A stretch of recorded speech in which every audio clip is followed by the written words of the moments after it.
2-0 sweep with your Monday complimentary plays, giving the Bulls in the NBA playoffs and the Giants in baseball. The 2-0 win over San Diego. NBA comp plays right here on the video report. I've won 6 of my last 8 over the past week, and I've got a free in-depth preview and selection on game number 2 of the Washington Atlanta series coming up in just a moment, plus a review of last night's playoff action. So it's always important to take a look back before you can handicap and take a look forward. Hi, everyone. Al DeMarco here, and this is going to be your Tuesday video report.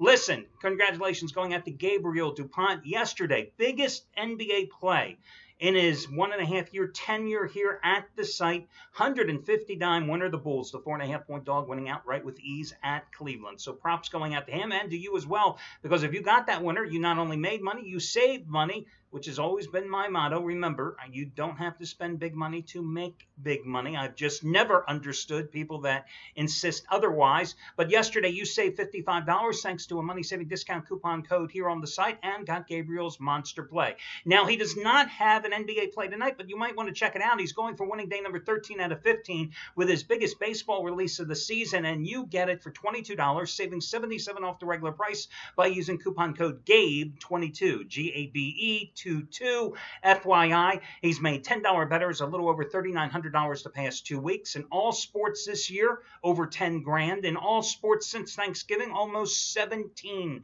grand in winning. Now, half price play of the day is once again going to be Steve Buden's New York crew, his number 1 NBA crew the past 5 years. Did they lose last night? Yes, they did. Listen, if you want to be lied to and you want to be deceived, go somewhere else. You guys are watching the wrong video report. You know what I mean? Bottom line is they had their second 100-dime play of the postseason last night. They won the first. They lost the second last night as they were on the Houston Rockets. But you know what? They've been playing, and you've been playing with everybody else's money, your man's money, your book's money, for over 2 weeks now, if you've been following them religiously, because the previous 6 days, they had won 6 straight 50-dime plays, and you got them all at half price.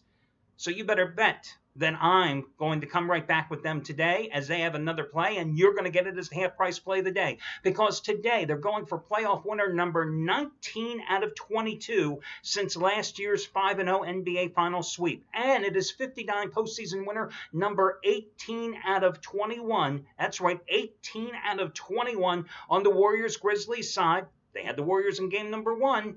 You get it for the half-price play of the day simply by using coupon code NYC. They are 13-4 so far in the playoffs overall. You've got in every single play at a huge discount. And Scott Delaney, you might want to check him out. A 100-dime max wager play on the Washington-Atlanta side. You can save $60 by using coupon code SCOTT. These 100-dime max wager releases over the past 4 years on all sports. Scott's record, 79, 54, and 2. All your other coupons and discounts, etc., are over on the homepage, so you can check it out there. Let's talk about last night's game. First of all, the Bulls game. Listen, they got out to a blazing fast start, which really didn't surprise me last night. 27-15 after 1. They were up 16 in the second. Then the Cavaliers made a comeback, tied that game at 51 late in the second quarter, but Chicago went on a 15-0 run eventually and managed to secure the win and the cover, although they had some scary moments. But bottom line, they were a 4.5 to 5-point dog, and they won the game outright, and they were never really in jeopardy of losing the game straight up. In yesterday's video report, I thought one of the keys for Chicago was they had to play nasty, and you had to have Paul Gasol have a big offensive game with Kevin Love being out. And that's exactly what happened. Gasol, 21 points and 10 rebounds. And it made up for the fact that Joakim Noah had no points and just 9 boards in 29 somewhat ineffective minutes. Derrick Rose, true to form here with the 2 days rest, had a very strong playoff game, as he has every single time with 2 days rest here in the postseason. It's when he has 1 day rest, and you know the series resumes tomorrow, that he has struggled. But last night, 11 for 26 points, 26 shooting, 25 points. Did suffer a shoulder stinger in the final minute of the game, but says he should be okay for game number 2 tomorrow. Interesting that last night, in the absence of Kevin Love, in the absence of J.R. Smith, which I told you was going to be a critical loss as well for the Cavaliers, Dave Blatt decided to go ahead and basically start a 3-guard lineup. He put Iman Shumpert back in the backcourt with Kyrie Irving, started to guard Mike Miller and his aching back at the small forward spot. Well, Miller was totally ineffective, just 3 points, 1 for 2 shooting in 16 minutes. I don't understand why they didn't start Tristan Thompson in that game to give them some extra height up along the front line.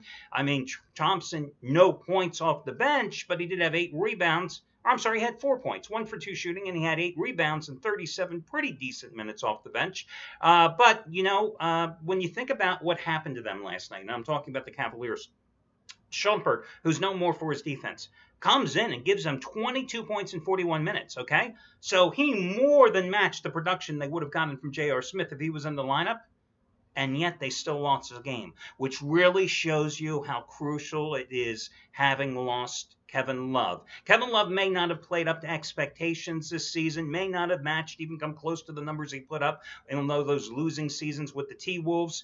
But you just don't lose a 6'10 power forward that can consistently, at least this year, give you 18 and 10 and could go off for 25 and 15 and expect to get any type of replacement value from any of the other guys on the team filling in that spot. And when you got Gasol and Noah, that is scary. And again, Noah played poorly last night. Shumpert for the Cavs played well. And Chicago still had that game easily in hand from start to finish. Now, I don't know what the hell happened to the Rockets last night. Listen, if you're looking for any simple answers, I couldn't tell you. I mean, just amazing here. But I can certainly point a few fingers. James Harden is not a guy that was in contention for the MVP award, is not the go-to guy on that team when he only takes 13 shots in the game. 13 shots in the game. Okay, he had 20 points. Listen, Harden has got to be gunning it. He's got to be taking at least 25 shots for the Rockets to have any chance in this game. And considering that Chris Paul didn't play last night and Austin Rivers, 17 points and 3 assists in 28 minutes. Are you kidding me? Harden's got to deliver. Not only that, he had 9 of the Rockets' 23 turnovers. And you knew Houston wasn't a good defensive team, but they allowed the Clippers to shoot 48.8% without Chris Paul in the lineup. I mean, Blake Griffin, as usual, was unstoppable, 26 points, 14 rebounds, 13 assists. And again, Austin Rivers had 17 points. That's inexcusable as far as I'm concerned. Were they rusty because they had 6 days off? Did they take the Clippers lightly? Did we all underestimate the Clippers' resolve after the way they took care of defending champion San Antonio? And despite the fact that we're playing less than 48 hours after winning that dramatic Game 7 in the final second on Paul's 2 free throws? Maybe we did. All I know is the Rockets laid the biggest egg probably in the postseason last night. That was just a dreadful, dreadful performance. Now, let's fast forward and take a look at tonight's game between Washington and Atlanta. I thought the Hawks were going to win game number 1. I really did, because I liked the way that they got their offense going in the final 3 games of the series against Brooklyn. Because after basically shutting down their team and giving up the final 4 weeks of the season because they had nothing to play for, a style of play and a thought process that I've always disdained and never quite understood why coaches adhere to it, Atlanta looked out of focus. They didn't look like a 60-win team in the first 3 games against Brooklyn, especially in offense. And let's face it, the Hawks are not going to beat you with their defense. But in the first 3 games against Brooklyn, they scored 99, 96, and 83 points. But then suddenly, in the last 3 games, 2 of which they won to clinch the series, 115, 107, and 111 points, okay? So what happens then in game number 1 of this series? They shoot 37.8%. Could it be the fact that they were playing less than 36 hours after their game series clinching road win against Brooklyn? Okay, maybe. But what's the excuse for missing 15 or going 15 for 49 on uncontested shots? Uncontested shots, okay? 15 for 49 for one of the best shooting teams in the NBA. Jeff Teague, horrendous game last night. I mean, 4 for 14, or 2 nights ago, 4 for 14, 8 assists, just 11 points. Kyle Korver, Mr. Three-Pointer, missed 8 of 11 from long range. Meanwhile, you had John Wall, who's not that good of a shooter. I don't care what you say about John Wall. Good point guard, not a great point guard. He went 8 for 19, had 13 assists and 18 points, as the Wizards improved to 8-1 on the playoff road over the past 2 years. So what happens tonight? Well, damned if I know, and I got to be honest with you when I say that. I mean, I think the game could go either way. But I've got to think tonight, that the Hawks will come out here, do or die situation, and I think that they will put down the Wizards. Listen, the fact that the Wizards swept the Raptors in the first round, big deal. The fact that the Wizards took game number 1, yes, that was significant. But let's also remember last year they took game number 1 in the conference semifinals against Indiana, then lost games 2, 3, and 4, and eventually were eliminated in that series. So history could certainly repeat itself again tonight. Teague has got to be more assertive. Teague has got to be more productive as well. You cannot have Wall and Bradley Beal going off for 40 combined points when your backcourt is struggling. It just won't work with them. And when you consider that the Hawks held their own with points in the paint, held their own in terms of rebounding in that game, well, it's just one of those things. I mean, my goodness, the Hawks had, I think, 37 points in the first quarter of that game. They only had 35, I believe, in the second half of that game. What goes? So, in fact, the Hawks actually led going into the fourth quarter. And that is the first time this entire season they have lost when carrying the lead in the fourth quarter. That's like having an all-star closer in baseball coming in and locking down the door, and you know that you can count on them to get the final 3 outs every single game one way or another. Hawks didn't do it. They had been 29-0 in the regular season, 3-0 in the first round of the playoffs when leading going into the fourth quarter, and they collapsed.